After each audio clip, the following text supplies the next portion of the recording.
अस्सलाम वालेकुम नाज़रीन, आप देख रहे हैं प्रोग्राम आज मुबारक के साथ।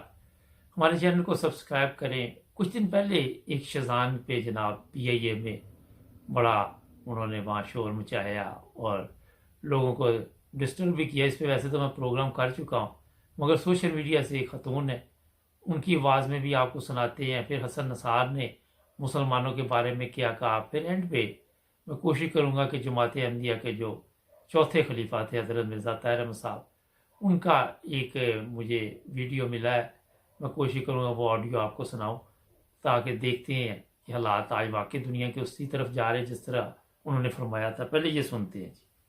फ्रांस की बनी एयरबस जिसके सफीर को निकलवाना चाहते हैं में बैठकर गैर मुस्लिमों का वना फोन पकड़कर शेजान की जाम रैली से खौफजदा मुसाफिर। इर्द गिर्द के भी सारे मुसाफिर पैकेट उठा उठा कर वीडियो बनवा रहे हैं कि जैसे कह रहे हों कि ये देख लें, मेरे साथ भी जुल्म हुआ, मैं भी मारा गया, मेरा भी ईमान खतरे में पड़ गया। बात बात पर खत्मे नबूवत पर जान देने वाली कौम में से किसी एक मुसाफिर की भी गैरत नहीं जाती कि बाहर छलांग लगाकर अपनी आखिरत ही संवार लेता। जहाज का अमला अलग परेशान। शायद अमले में से किसी ने हिम्मत करके आवाज लगाई कि फोन बंद कर दो। नाज़रीन, अब ये जहाज नजफ से उड़ा है। जाहिर है नाश्ता भी जहाज में वहीं से सप्लाई हुआ। PIA पाकिस्तान से तो इनके लिए नाश्ता लेकर नहीं आया, और ना ही PIA ने हर मुल्क में अपने होटल खोले हुए हैं। जिस कंपनी ने भी फूड सप्लाई किया, जरूरी नहीं कि फूड तैयार करने वाले पाकिस्तानी ही हों। वो मुसलमान भी हो सकते हैं, ईसाई भी हो सकते हैं, यहूदी भी हो सकते हैं। मुमकिन है कि कल को PIA ना भी हो, किसी और एयरलाइन में सफर करते हुए आप लोगों की तवाज़े शेजान की किसी प्रोडक्ट से हो जाए, फिर क्या करोगे? अपने आप को सारी दुनिया के सामने तमाशा बनाओगे? ओह हाँ, आप लोगों को क्या फर्क पड़ता है? आप लोग तो तमाशा बनते रहते हो। वो कहते हैं ना कि अकल ना होवे तो मौजा ही मौजा। वो हिसाब है आप लोगों का। एक मुसाफिर ने भी उठकर नहीं कहा कि भाई ये क्या तमाशा लगा रखा है। मौसूफ फरमा रहे हैं कि आगे तक जाएंगे, आगे भी इन जैसे ही बैठे होंगे, हाथों हाथ लेंगे। दज्जाल के गधे का तो सुना था, मुसाफिरों के बारे में अभी तक नहीं पता था। जहाज कराची जा रहा था, अगर लाहौर जा रहा होता तो परवेज इलाही ने अब तक पंजाब असेंबली से कोई ना कोई बिल पास करवा चुके होना था। इतना ही आप लोगों का दीन खतरे में पड़ रहा है तो मुकाबले पर मयारी फूड तैयार कर लो। हज़रत सल्लल्लाहु अलैहि वसल्लम ने मिलावट करने वाले के बारे में फरमाया कि वो हम में से नहीं है। अब आप ये वीडियो देखें और इस तरह की बेशुमार वीडियोस आपको सोशल मीडिया पर मिल जाएंगी। जूस का डिब्बा खोला, अंदर फंगस लगी हुई। ऐसी ही चीजें पीने और खाने से लोग बीमार हो गए। ये बीमार ज़हन लोग हैं, इनको मेयार भी अपने जैसा चाहिए। अच्छा, ये वीडियो मैं दिखा चुका हूँ आपको। मकसद आज दोबारा इस प्रोग्राम का ये था कि अगर आप देखें तो मुसलमानों ने क्या तरक्की की, कौन से प्लेन मुसलमानों ने तैयार किए, कौन सी गाड़ियां मुसलमानों ने तैयार की। अब जो बात एंड पे की गई कि जो मिलावट करता है वो नबी पाक सल्लल्लाहु अलैहि वसल्लम ने फरमाया कि हम में से नहीं है। पाकिस्तान में ज़रा जितने भी 22 करोड़ अवाम है उनमें से अक्सरियत अपने गिरेबान में देखे और बताए कि उन्होंने मिलावट नहीं की, उन्होंने झूठ नहीं बोलते, वो बेईमान नहीं है। मैं नहीं कहता, अभी मैं आपको हसन नसार साहब का एक ऑडियो सुनाऊंगा, वो आपको बताएंगे कि मुसलमानों ने क्या तरक्की की। हमें तो कुछ बताने की ज़रूरत ही नहीं इन लोगों के मतलब, इनके अपने लोग ही जो भी मैं लेके आता हूँ काफ़ी इनकी इज्जत अफजाई कर देते हैं, काफ़ी जूते मार देते हैं, मगर शर्म नहीं है।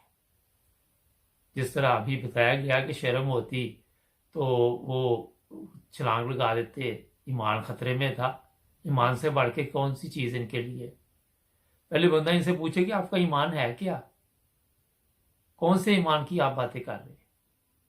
आपके जो लोग कह रहे हैं कि जी हमने बड़ी इस्लाम की खिदमत की, उनकी भी हालत देख ले, अपनी भी देख ले। ये जो बंदा जा रहा था ये भी देख ले और पता करे कि किसका ईमान खतरे में कैसे हो जाता है। तो अभी हसन नसार साहब का ये सुनते हैं, फिर देखते हैं कि इन लोगों के ईमान के बारे में ये क्या फरमा रहे हैं। जनाब जरा सुनते हैं ये क्या कहते हैं। فیبرری کے حوالے سے ویلنٹائنس ڈے تھا، پھر وہ شور ہوا ہو جاتا ہے کہ منانا چاہیے نہیں منانا چاہیے، کیا بات سنیں، میں ان کی اوقات دیکھو، یہ لکھا بتائیں یہ مغربی تہوار ہے، میرا کالم ہے، اور مجھے بتایا تھا کہ یہ بات آپ نے کہی، میں لے کے آیا ہوں تھوڑا سا، تو آج ذرا زیادہ برداشت کر لو۔ میں کہتا ہوں مائکرو ویو میں بنا ہوا یا گرم ہوا ہوا کھانا مشرقی ہے، جمہوریت مشرقی ہے، دنیا کا مالی نظام مشرقی ہے، برگر مشرقی ہے، جس جہاز پہ بیٹھ کے جاتے ہو ثواب کمانے وہ مشرقی ہے، وہ مشرق کے پلے کیا ہے؟ یہاں کی تو افواج کی uniform including Japan and China وہ بھی ویسٹ کی عطا کرتا ہے، یونائٹڈ نیشنز مشرقی ہے۔ مشرق کے پاس اب تک مکھیاں، شاپر، گند بلا، لٹیرے حکمران، بے غیرت اشرافیہ، اس کے علاوہ مشرق کے پلے کیا ہے؟ ویزا یہ مشرقی ہے، پاسپورٹ یہ مشرقی ہے، I M F, world bank, united nations, ان کو شرم نہیں آتی؟ یہ سارا کچھ مغربی ہے، سب کچھ چھوڑو، گلے گاڑیوں پہ سواری کرو، اونٹ پہ جاؤ، کھچر پہ جاؤ، گاڑیوں پہ پھر رہے ہیں، سیل فون ہاتھ میں پکڑے ہوئے، ان کو حیا بھی نہیں آتی۔ نان ایشوز، میں پرسنلی دیکھیں میں وہ ڈیفینڈ نہیں کر رہا، لیکن یہ نان ایشو ہے۔ مجھے برتھ ڈے بھی اتنا احمقانہ کام لگتا ہے کہ زندگی کا 1 سال کم ہو گیا اور آپ مجھے کہو ہیپی برتھ ڈے، میرا تو دل کرے گا میں آپ کو سمجھ رہے ہو، بھائی میری زندگی کا 1 سال کم ہو رہا ہے، آپ اس کو سیلیبریٹ کر رہے ہو، اسٹوپڈ بات ہے، لیکن میں اسے اسٹوپڈ سمجھتا ہوں۔ آپ اگر بناتے ہو اپنی برتھ ڈے، مجھے بلاتے ہو، میں آپ کو وش کروں گا، کیک لے کے آؤں گا، آپ کو گفٹ بھی دوں گا۔ یہ نان ایشوز میں انہوں نے اپنے بچوں کو بتایا، اتنے جھوٹے، اتنے بے شرم، ان کے دماغ کام نہیں کرتے، یہ کوئی ایشو ہے؟ یہ کہتے ہیں نا مغربی تہوار، او مشرقی ہے کیا؟ مجھے ایک بات بتاؤ، آپ کی ہماری زندگیوں میں یہ لائٹ جل رہی ہے، کارپیٹڈ روڈز ہیں، گاڑیاں ہیں، جہاز ہیں، موٹر سائیکل ہیں، میں چند چیزیں بولتا ہوں، شرم آتی ہے۔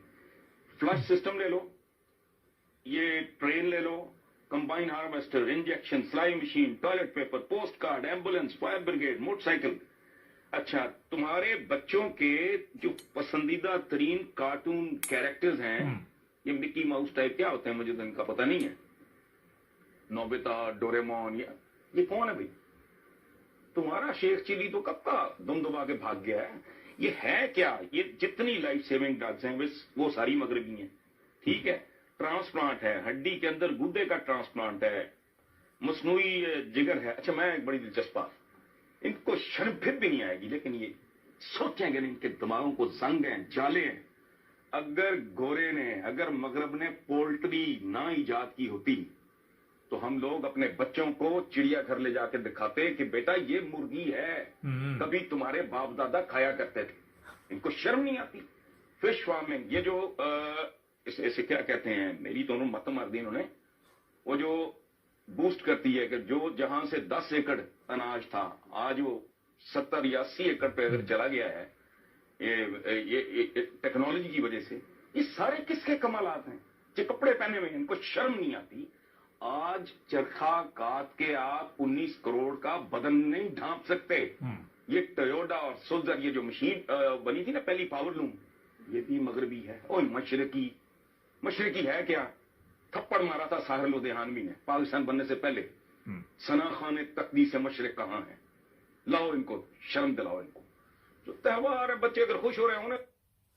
اچھا، یہ میں نے اس لیے ناظرین آپ کے لیے حسن نثار صاحب کی یہ گفتگو سنائی کہ جو بندہ یہ پی آئی اے میں ہے، اگر یہ میسج سنے تو اس کو چاہیے سوشل میڈیا پہ آگے ہم بتائے کہ جناب مشرقی ہے کیا۔ اب سوال یہ ہے جناب، یہ کہتے ہیں کہ یہ عیسائیوں کا ہے، چلو ہم اہل کتاب ہیں، اور اس کی وجہ سے جناب ہم یہ چیزیں لے لیتے۔ جاپان والے تو خدا کو بھی نہیں مانتے، چائنا والے نہیں مانتے، سب سے زیادہ چائنا کا مال آپ کے وہاں پہ جا رہا ہے، چائنا کی چیزیں آپ کے وہاں آتی ہے، کاروبار چائنا سے آپ کے ہیں، چائنا سے مدد ملتی ہے، جاپان سے ملتی ہے، وہ پیسے جو ہے وہ بھی وہاں سے ملتے ہیں، وہ تو خدا کو بھی نہیں مانتے۔ مگر میں ایک چیز آپ کو یہ بتانا چاہتا ہوں، بڑی اہم ہے، غور سے سنیں۔ آپ جاپان، چائنا، یورپ کوئی بھی لے لے، یہ احمدیوں کو حقیقی مسلمان سمجھتے ہیں۔ آپ دیکھیں یہاں پہ جرمنی کی بات کر لیں، इंग्लैंड की कॉलेज, जापान में मस्जिदें बनी हुई हैं अहमदियों की, और वो मानते हैं कि जनाब आप मुसलमान हैं। अब यहाँ मेरा ख्याल है कि शर्म तो आई होगी जो मैंने बात की है। आपकी क्या औकात है? आपके कहने से या ना कहने से किसी को क्या फर्क पड़ता है? कोई मौका आप लोग जाने नहीं देते, प्लेन में बैठे या वहां खबासत, कहीं महफिल में बैठे हैं, बस में बैठे हैं, ट्रक में बैठे हैं, दुकान पे बैठे हैं, छोटी सोच, वही घटिया। आप खुद देखें, अगर गैरत है तो इनकी चीजें वापस दे देना, अपनी बनाएं चीजें। काफी रोशनी डाल दी है हसन नसार साहब ने। मैं इसलिए आपको बताना चाहता हूं कि जो लोग हकीकत को जानते हैं वो ये भी जानते हैं कि आपकी औकात क्या है, आपकी हालत क्या है। नाज़रीन, एक और मैं आपको चीज सुनाना चाहता हूं, जरा साथ ही रहे मेरे। एक मौलवी साहब है, वो क्या मुसलमानों के बारे में कह रहे हैं। और पूरी उम्मत मुस्लिमा की जमीर वो मुर्दा है, मुर्दा लाश बन चुकी है। तो ये मुस्लिम उम्मा को जिंदा करने के लिए किरदार अदा करना है। कोई मसीहा की एक मसीहा की जरूरत है कि उसके मुर्दा लाश में जिंदगी की आसार के मुजजाना अंदाज से पैदा करे, और ये हम कर नहीं सकते। हालात बहुत नाजुक है। अच्छा, ये नाज़रीन मौलवी साहब की तस्वीर देख ली आपने पीछे। आज एक मसीह की ज़रूरत है, ये मौलवी साहब फरमा रहे हैं। मगर आप यहाँ अंदाज़ा लगाएं कि जो मसीह आ चुका है उनको तो ये मानते नहीं, और उनके ख़िलाफ़ तो कोई ऐसा मौका ज़ाया नहीं करते। PIA की भी बात आपने देख ली, मैंने मुख्तलिफ चीज़ें भी आपके सामने लाता रहता हूँ। एक तरफ ये कहते हैं जी मसीह की ज़रूरत है, हमारी हालत ठीक नहीं मुसलमानों की। एक तरफ जब मसीह का इनको बताया जाता है तो कि ये कहते हैं ये मसीह नहीं है। अब आप इस चीज़ का खुद अंदाज़ा लगाएं कि यहाँ पे ये मौलवी साहब ने ये नहीं कहा कि हज़रत ईसा अलैहिस्सलाम वापस आके तो वो अपना उनकी ज़रूरत है। और अगर आप देखें तो अहमदियों का इफ्ताह भी यहाँ पे ही आता है। ये कहते जी ईसा ऊपर चले गए, हम कहते ईसा वफात पा चुके, जिस मसीह ने आना था वो आ चुका है। लोगों का जो अखलाक है वो देखें अहमदियों का, कि उनकी ज़िंदगी पे नज़र डालें, अपनी ज़िंदगियों पे नज़र डालें। मैं कई दफ़ा आपको बता चुका हूँ कि कोई भी जगह पे आप देखेंगे तो ईमानदार लोग जो होंगे वो आपको अहमदी मिलेंगे। अब ये होता है कि यहाँ कई लोग सवाल करते हैं जनाब कि नबी पाक सल्लल्लाहु अलैहि वसल्लम ने फरमाया था कि मेरे बाद नबी नहीं आएगा। ये इसका भी जवाब ये मौलवी ने दे दिया। वो खुद कह रहा है कि मसीह की ज़रूरत है। हमें तो जवाब देने की ज़रूरत ही नहीं, आप लोगों के तो मुंह से खुद ब खुद ये जवाब निकल आते हैं। अब यहाँ क्या करेंगे ये लोग जो सिर्फ शज़ान को लेके बैठे हुए हैं। इसलिए मैं अपने तमाम जो दोस्त हमारे गैरत जमात भी देखते हैं हमारे प्रोग्राम, इसलिए बार बार ये कहता हूँ कि वो खुद देखें अपनी हालत, इर्द गिर्द हालत देखे। कोई आपको ईमानदार आदमी नज़र नहीं आएगा। कोई आपको ऐसा, आप देख ले लाहौर है, मैं तो यहाँ रहता हूँ यूरोप में, लेकिन मुझे पता है वहाँ पे खोते का गोश्त खिला दिया गया था। गधे का गोश्त है, जब वहाँ पे खा लिया किसी पे कोई फ़र्क पड़ा? मुर्दा गोश्त वहाँ फरोख्त होता है। आप मुसलमान लोग ही करते हैं जो अपने आप को मुसलमान समझते हैं। कोई अहमदी ये हरकत नहीं करेगा कि खोते का खो आपको खिला देगा या मुर्दा खिला देगा। आप जो माशरे में हालात पैदा कर चुके हैं उसके नताइज आपके सामने निकल रहे हैं, और हो ही नहीं सकता कि दोबारा उस वक्त तक, जब तक आप जो मसीह आ चुका है उसको पहले मानेंगे, फिर आपका जो लोग आप में से ही आए हुए हैं अहमदी हुए, उन्होंने कहा हम यहाँ जब आए हैं तो हमने अपने अंदर तब्दीली देखी और माशाल्लाह वो बड़े खुश हैं। नाज़रीन, ये चीज़ें छोटी छोटी मैं इसलिए आप लोगों के लिए लेके आता हूँ कि आपको पता चले कि हम किस तरफ जा रहे हैं। आज एक मौलवी साहब कह रहे थे कि फजल रहमान एक बहुत बड़ा आलम है दीन का, 6 लाख उसने जनाब लोग हैं जो रखे हुए हैं, जो मदरसों में हैं, ये है वो है। मगर देखे कि उन 6 लाख लोगों को इस्लाम का इल्म है, या मौलाना फजल रहमान को इस्लाम का इल्म है, या कोई इस्लाम की खिदमत है उनकी? कोई खिदमत नहीं उन लोगों की। आपकी सोशल मीडिया उस पर इल्ज़ाम लगाती है ना कि कश्मीर कमेटी में रहा और ये खा गया, उसके बेटे ने वहाँ जगह पे कब्जा कर लिया, इतने सालों बाद जगह छुड़ा ली। अब एक मुसलमान जो हकीकी इस्लाम को समझता हो वो इस तरह की हरकतें नहीं करता। अब मैं कोशिश करता हूँ कि जमात अहमदिया के चौथे खलीफा हज़रत मिर्ज़ा ताहिर अहमद साहब ने ये कोई 30 साल पहले क्या फरमाया था, आज क्या वही हालात हैं? फैसला आपने करना। जुड़े रहे हमारे साथ। एक ब्रेक है, ब्रेक के बाद मैं आपको वो भी सुनाना चाहता हूँ। इस सारे दुनिया के मुसलमानों को मुतनब्बे करना चाहता हूँ। पाकिस्तान में गुज़श्ता 20-25 साल में या ज़्यादा अरसा 53 में तो ख़ास तौर पर ये बात नुमायाँ हुई है, तो अब तो 30 और 5 कम 35 साल से ज़्यादा अरसा गुजर चुका है।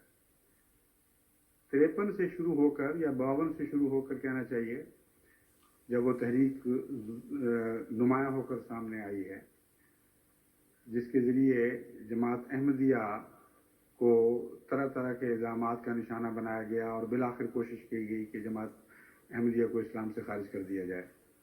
उस तहरीक से लेकर अब तक मुसलसल जो कोशिश की जा रही है,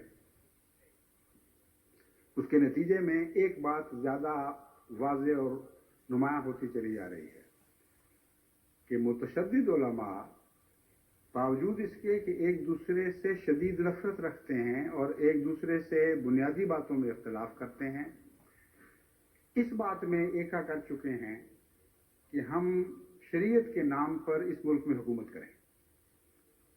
और हर एक की यही ख्वाहिश है, हर एक ने ये जोर लगाने की कोशिश की है, हर एक आज भी जोर लगा रहा है कि शरीयत के नाम पर मैं इस मुल्क पर हाकिम हो जाऊं। अब तक ऐसा नहीं हो सका, उसकी सिर्फ ये वजह है कि आपस में इनके इख्तलाफात हैं जो तय नहीं होते, और हर एक इनमें से चाहता तो यही है कि शरीयत के नाम पर मैं नाफिज हो जाऊं, लेकिन साथ ही ये पसंद नहीं करता कि शरीयत के नाम पर मेरा कोई रकीब उस मुल्क पर नाफिज हो जाए। मुसल्लत, नाफिज की वजह कहना चाहिए मुसल्लत हो जाए। बस यही झगड़ा चल रहा है। जिस तरह गालिब ने कहा था कि रात के वक्त मैं पिए साथ रकीब को लिए, आए वो यहाँ खुदा करे पर न करे खुदा के यूं। रात का वक्त हो, मैं पिए हुए मेरा दोस्त आ रहा हो, दिल तो यही चाहता है कि ऐसा इस तरह आए, लेकिन रकीब को साथ लेकर आए ये नहीं मुझे पसंद, ये ना हो। अब ये जब शरीयत लाते हैं तो रकीब भी साथ आ जाते हैं और अपने बदमस्त रकीबों को ये देख नहीं सकते। अब तक तो यही रोक रही है, लेकिन अब बिलअमूम सुन्नी उलमा ने मालूम होता है इस बात पर इत्तेफाक कर लिया है कि सुन्नी शरीयत जिसको वो शरीयत समझते हैं उसको मुल्क में जरूर नाफिज कर दिया जाए। फिर बाद में आपस में हम लड़ते रहेंगे कि कौन सुन्नी मौलवी उस शरीयत की रूह से मुतलकुल अनान हाकिम बनता है या कौन नहीं बनता। ये साजिश यहां तक पहुंच गई है। लेकिन जो हिस्सा नहायत ही खतरनाक है वो ये है कि इस साजिश का एक मनफी असर साथ के वसी मुल्क हिंदुस्तान पर भी पड़ा। और जिस तरह एक मुस्बित पोल यानी पॉजिटिव पोल बिजली का बनता है, उसके मुकाबले पर लाजिमन एक नेगेटिव पोल भी बन जाया करता है। एक मरकज अगर मुस्बित बनता है तो खाली मुस्बित मरकज कोई चीज नहीं, लाजिमन उसके असर में उसके अक्स, उसके परताव के तौर पर एक मनफी नुक्ता जरूर जाहिर होता है, जिसको हम नेगेटिव पोल कहते हैं साइंसी इस्तिलाह में। तो इन बातों का असर गैर मुस्लिम दुनिया पर लाजमन पड़ना था, और सबसे ज्यादा असर तब हिंदुस्तान पर पड़ना था जो कि बड़ी दुर्दत से पाकिस्तान का रकीब चला आ रहा है। चुनांचे इनकी इन हरकतों की वजह से जहां इन्होंने निफाज शरीयत के नाम पर दरअसल अपनी हुकूमत को मुसल्लत करने की कोशिशें की हैं, हिंदू इंतहा पसंदों को भी एक नुक्ता हाथ आ गया। उन्होंने सोचा कि अगर शरीयत के निफाज के जरिए हम लोग, जिनको सियासत में पूछता कोई नहीं और वोटों के वक्त को घास भी नहीं डालता, पाकिस्तान में मजहबी मुतशद्दिद और इंतहा पसंद सियासत में ऊपर आ सकते हैं, तो हम क्यों ना आकर देखें। चुनांचे वो हिंदुओं का इंतहा पसंद टोला जिसको पहले इससे कभी हिंदुस्तान की सियासत में कोई हैसियत नहीं रही, इस रद्द अमल के तौर पर इस तरह उभरा है कि उन्होंने बड़ी शिद्दत के साथ मुनाफरत के हथियार उठाकर हिंदू शरीयत के निफाज की मुहिम चलाई। और जिस तरह जाहिल अवाम का वो किसी मुल्क से भी ताल्लुक रखते हों, इन बातों के फैसला करने के मिजाज नहीं हुआ करते, बल्कि जो शख्स भी उनकी नफरतों के मिजाज से खेलने लग जाए, नफरतों के रुझान से खेलने लग जाए, वो तकवीयत पकड़ जाता है। तो हिंदुस्तान में भी यही नफरत की होली खेली जाने लगी है, और ये पहली बार है हिंदुस्तान की तारीख में कि इतनी भारी तादाद में हिंदू इंतहा परस्त तबका सियासत के उफक पर उभरा हो। चुनांचे 500 कुछ की असेंबली में 82 इंतहा पसंद मुंतखब हुए हैं, और ये अभी आगाज है। अगर खुदा ना खास्ता वहां ये रुझान बढ़ना शुरू हो जाए, जैसा कि बढ़ता हुआ दिखाई दे रहा है, और वही हरकतें जो पाकिस्तान में की जा रही हैं वहां और शिद्दत से इख्तियार की जाने लगे, जैसा कि बाबरी मस्जिद का वाकया है, तो हमारे लिए तो ये इंतहाई तकलीफ का मूजिब होगा। क्योंकि दर हकीकत मुसलमानों पर जब कोई तकलीफ पहुंचती है तो सबसे ज्यादा दुख अहमदी को पहुंचता है। अगर उसको दुख नहीं पहुंचता तो वो सच्चा अहमदी नहीं। मैं तो तसव्वुर भी नहीं कर सकता एक ऐसे अहमदी का जिसको दुनिया में कहीं भी मुसलमान के दुख से राहत पहुंचती हो। मुझे याद है जब हिंदुस्तान में मुसलमानों पर मजालिम किए जा रहे थे, जब तकसीम के वक्त, तो सबसे ज्यादा शिद्दत के साथ उन मजालिम के खिलाफ जो आलमी मुहिम चलाई है वो हजरत मुस्लिम मौद ने चलाई। और तमाम मुबल्लिगीन जो दुनिया में कहीं भी थे, या अगर कहीं मुबल्लिगीन नहीं थे और अहमदी बसते थे, तो उन सब को हजरत मुस्लिम मौद ने हदायत जारी फरमाई, और इस कसरत से हिंदुस्तान की हुकूमत पर दबाव डाले गए और मुसलमानों पर मजालिम की दास्तानें शाया करवाई गईं, और तमाम दुनिया के मुसलमानों को उससे बसने वालों को उससे मुत्तले किया गया कि उसके मुकाबले पर हजारवां हिस्सा भी पाकिस्तान की हुकूमत ने नहीं किया।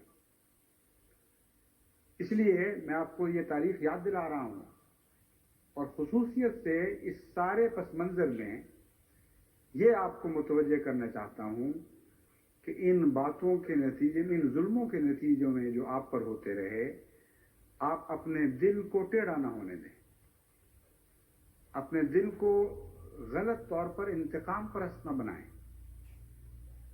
अपनी अखलाकी कदरों की हिफाजत करें। उम्मत मुस्लिमा से जो सच्ची मोहब्बत अहमदी को होनी चाहिए, उस सच्ची मोहब्बत पर आंच ना आने दें। हजरत मसीह मौद अलैहिस्सलाम के इस शेर को हमेशा मतमे नजर बनाए रखें और हिर्ज़े जान बनाए रखें। ए दिल तो नीज खातिर ईना निगाहदार, काखिर कुनन दावे हुब्बे पैगंबरा। ए मेरे दिल, तू हमेशा इस बात को निगाह में रखना कि आखिर ये लोग जो तेरे दुश्मन हैं वो तेरे आका, तेरे महबूब हजरत मोहम्मद मुस्तफ़ा सल्लल्लाहु अलैहि वसल्लम की मोहब्बत के दावेदार। बस दुनिया के कोने कोने में जहां जहां भी मुसलमान बसता है, خواہ وہ آپ سے دشمنی میں انتہا بھی کر رہا ہو، اگر وہ آپ کے محبوب حضرت اقدس محمد مصطفیٰ صلی اللہ علیہ وآلہ وسلم کی محبت کا دعوے دار ہے، تو یہی بات کافی ہے اس کے لیے کہ آپ اس کے لیے دعائیں کریں اور اس کے دکھ میں شریک ہو جائیں، اس کی خوشی سے خوش ہوں، اس کے غم سے مغموم ہو جایا کریں۔ بس ہندوستان کے افق پر جو خطرات ابھر رہے ہیں، ہر چند کے وہ ان ظالموں کے ان ظالموں کے کردار کی ایک تصویر ہے جو وہ پاکستان میں بنا رہے ہیں۔ اس کے باوجود ان ابھرتے ہوئے خطرات کے نتیجے میں اگر عالم اسلام کو نقصان پہنچا تو سب سے زیادہ دکھ اس قائم کو ہونا چاہیے، اور ابھی سے اس کے خلاف رائے عامہ کو تیار کرنا چاہیے۔ بس جہاں آپ دنیا کی رائے عامہ کو یہ بتاتے ہیں کہ پاکستان میں ان ظالموں نے آپ کے ساتھ کیا کیا ہے، وہاں آپ کا یہ بھی فرض ہے کہ دنیا کی رائے عامہ کو بتائیں کہ اب یہی بدبختیاں ہندوستان میں بھی ظاہر ہونی شروع ہو گئی، اور 10 کروڑ مسلمانوں کی عزت اور جانیں خطرے میں ہیں، اور اگر مذہب اور شریعت کے نام پر مظالم کو چھٹی دی گئی تو جس طرح پاکستان میں اس کے شدید نتائج ظاہر ہوئے ہیں اور بہت ہی مظالم مقدس ناموں پر مسلم انسانوں پر کیے گئے ہیں، اس سے بہت بڑھ کر دردناک مظالم، اس سے بہت بڑھ کر سفاکی کے ساتھ اور بہیمانہ رویے کے ساتھ پاکستان کے ہمسائے ملک میں مسلمانوں پر توڑے جانے کا خطرہ درپیش ہے۔ اور یہ خطرہ ایک فرضی خطرہ نہیں، ایک بہت بڑا حقیقی خطرہ بن چکا ہے۔ اس لیے تمام دنیا کی رائے عامہ کو، جماعت احمدیہ کو بیدار کرنا چاہیے، اور صرف پاکستان ہی پر نہیں، ہندوستان پر بھی یہ دباؤ ڈالنا چاہیے کہ وہ ایسی تحریکات کو اپنے ہندوستان کے مجموعی مفاد میں اور دنیا کے مجموعی مفاد میں، یعنی اپنے ملکی مفاد میں اور دنیا کے مجموعی مفاد میں کلیتاً کچل کر رکھ دے، اور ہندوستان پر یہ داغ نہ لگنے دے کہ یہاں سیاست کے نام پر ایک ایسی قوم ابھری ہے جو خدا کا نام لے کر خدا کے بندوں پر شدید ظلم توڑنے کی تیاری کر رہی ہے۔ اس ضمن میں جو خبریں اب تک میرے علم میں آئی ہیں وہ بہت ہی خطرناک ہیں اور ایسی نہیں ہیں جن کو ایک احمدی نظر انداز کر دے۔ مجھے توقع یہ ہے ہندوستان کی بالغ نظر سیاست پر، یا ہندوستان کے بالغ نظر سیاستدانوں پر، کہ وہ اس تحریک کو آگے نہیں بڑھنے دیں گے۔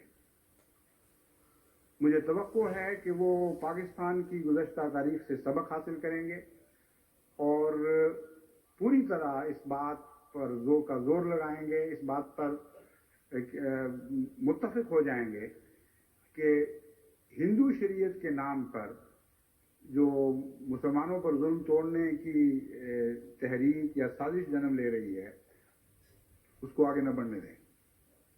اب تک ہندوستان کے سیاستدانوں نے جو رد عمل دکھایا ہے وہ نہایت معقول اور مبنی بر انصاف ہے، اور باوجود اس کے کہ موجودہ حکومت اقلیت میں ہے، اور باوجود اس کے کہ اس حکومت کو شدید ضرورت تھی کہ ان ہندو انتہا پسندوں کو اپنے ساتھ شامل کرے، اور اس کے لیے خطرہ تھا کہ اصولوں پر ان سے سودا کر لیں، لیکن یہ خوشکن بات بھی ہمارے سامنے آنی چاہیے، اور دنیا کے سامنے ہمیں یہ بات بھی رکھنی چاہیے۔ انصاف کا تقاضا یہ ہے کہ جہاں خطرات سے اور غلط باتوں سے آگاہ کیا جائے وہاں اچھی باتوں کی تعریف کی جائے اور ان کو بھی ساتھ ہی شہرت دی جائے۔ موجودہ سیاستدان جو ہندوستان کی سیاست پر نئے انتخاب میں ابھرے ہیں، ان میں سے اکثریت نے اس سازش کا حصہ بننے سے انکار کر دیا، اور باوجود اس کے کہ شدید دباؤ تھا موجودہ حکومت پر، انہوں نے کھلم کھلا ان انتہا پسند ہندوؤں کو کہہ دیا ہے کہ ہم اصولوں میں تم سے کوئی سمجھوتا نہیں کریں گے، اور اس کے نتیجے میں ہو سکتا ہے ایک نیا الیکشن ہو. تو جب میں کہتا ہوں کہ ہندوستان کے ان حالات سے دنیا کو باخبر کریں تو ہرگز یہ مراد نہیں کہ جہالت کے ساتھ کریں اور آپ بھی ایک انتقامی کارروائی کا حصہ بن جائیں.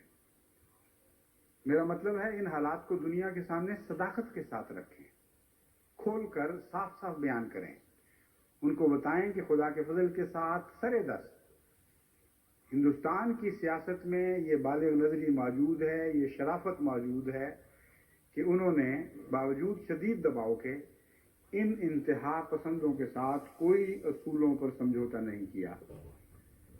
لیکن اگر پاکستان میں ایسی تحریکات بڑھیں تو نفسیاتی لحاظ سے ہندوستان میں ایسی فضا قائم ہونا ضروری ہے جس کے نتیجے میں آج نہیں تو کل، کل نہیں تو پرسوں یہ انتہا پسند غالب آنا شروع ہو جائیں گے.